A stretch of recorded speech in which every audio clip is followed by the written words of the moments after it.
Pinoy talaga.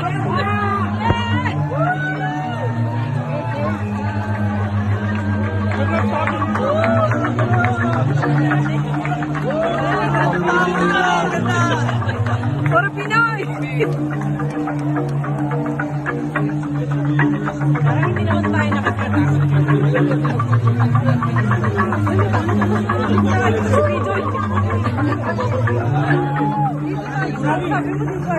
Oo nga eh, nawala na eh. O dito lang tayo, ganun lang tayo.